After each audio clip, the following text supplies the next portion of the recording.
So how would a Formula E car cope on the Las Vegas circuit that the Formula One teams are planning to race on?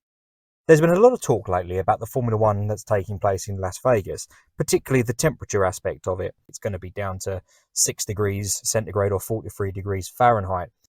And that got me thinking, what's the coldest temperature a Formula E race has ever taken place in, and how did that affect performance? So the coldest race was actually in Paris in 2016, when the temperature never got above 10 degrees Celsius or 50 degrees Fahrenheit. So in 2016, Lucas di Grassi won the race. Now his best lap was a 103.197. Now convert that to 2017 when Sebastian Buemi won, and his best lap was a 102.91. So what you're looking at there is not marginally that much different in terms of lap times, a few hundredths of a second. But what is interesting is when you scale it up to the rest of the race. Now there was a 7-minute difference between the two times between Buemi and Lucas di Grassi.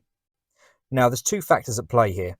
One is the battery temperature. Now as we know, and we have seen this season as well in 2023, in that when we had the races, for example, in India, when we've had very, very high temperatures, the batteries have seemed to degrade rather quickly.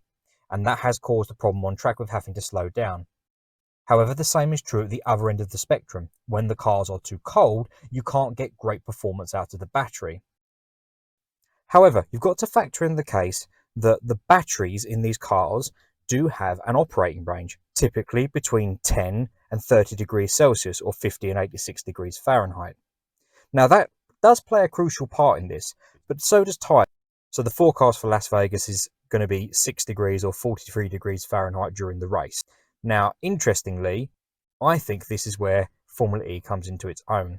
You've got Formula E cars producing around 200 Newton meters worth of torque. But don't forget, that's instantaneous torque. So the ability to generate more heat in those tyres is greater in the fact that, you get the instant torque that comes out of them. A Formula One car, yes, does have more torque. Some are up to the 280 Newton meters and beyond. But that's at optimum RPMs.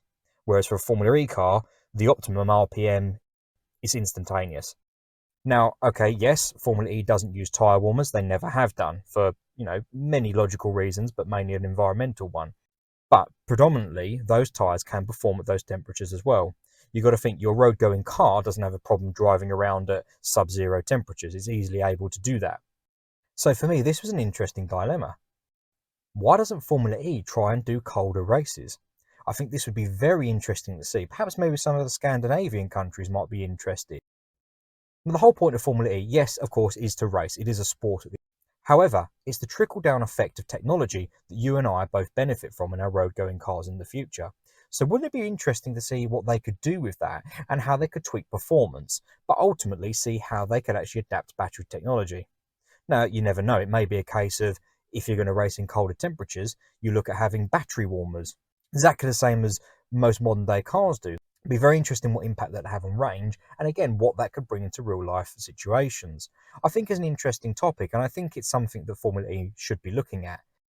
However, whatever way you look at it, this would be one of those perfect examples of putting a Formula E car out in the Las Vegas Strip against a Formula One car. I think it'd be quite interesting to see the two perform alongside one another, and I've got a sneaking suspicion a Formula E car might just take the edge on this one.